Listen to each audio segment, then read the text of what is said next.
ಈಗ ಏನು ಹಿಂದುಳಿದ ವರ್ಗದ ನಾಯಕತ್ವ, ಹಿಂದುಳಿದ ರೂವಾರಿಯಾಗಿದ್ದಂಥ ಸಿದ್ದರಾಮಯ್ಯನ ರಾಜೀನಾಮೆ ಕೊಟ್ಟಿದ್ದಾರೆ.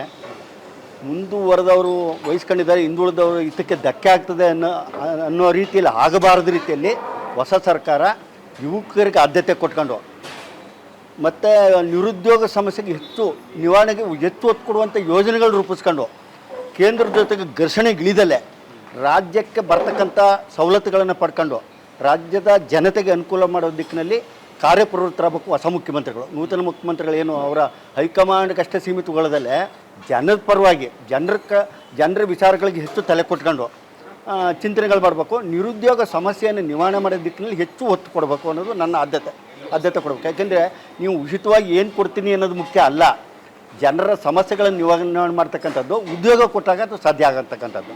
ಉದ್ಯೋಗಕ್ಕೆ ಪೂರಕವಾದ ಯೋಜನೆಗಳನ್ನು ಹೆಚ್ಚು ಒತ್ತು ಕೊಟ್ಟು ರೂಪಿಸಬೇಕು. ಸಚಿವರುಗಳು ಈಗ ಅದು ನಮ್ಮ ವಿವೇಚನೆ ಬಿಟ್ಟದ್ದು ಅಲ್ಲದೆ ಇರೋದ್ರಿಂದ, ಯಾಕೆಂದರೆ ಮುಖ್ಯಮಂತ್ರಿ ತನಗೆ ಕಾರ್ಯಭಾರಕ್ಕೆ ಅನುಕೂಲಕರವಾಗುವಂಥದ್ದು, ತನ್ನ ಮಾತಿಗೆ ಬೆಲೆ ಕೊಡ್ತಕ್ಕಂಥವ್ರು ಮತ್ತು ಇಲ್ಲಿ ಜನರಲ್ಲಿ ಹೆಚ್ಚು ಜನಾನುರಾಗಿಯಾಗಿರ್ತಕ್ಕಂಥವ್ರು, ಸಾಮಾಜಿಕ ಕಾಳಜಿ ಉಳ್ಳವ್ರನ್ನ ಮಂತ್ರಿಗಳನ್ನು ಮಾಡ್ಕೋಬೇಕು.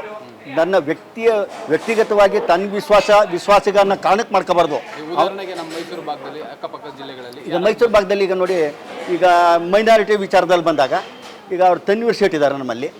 ಅವನು ಇರೋದ್ರಲ್ಲಿ ಸರಳವಾಗಿದ್ದಾನೆ, ಜನಾನುರಾಗಿಯಾಗಿದ್ದಾನೆ, ಬೇಗ ಬೆರೀತಾನೆ ಜನರೊಟ್ಟಿಗೆ. ಈ ಹಿಂದೆ ಕೂಡ ಮಂತ್ರಿ ಕೂಡ ಆಗಿದ್ದ, ಅವ್ನಿಗೆ ಮಂತ್ರಿ ಆದ ಅನುಭವ ಕೂಡ ಇದೆ.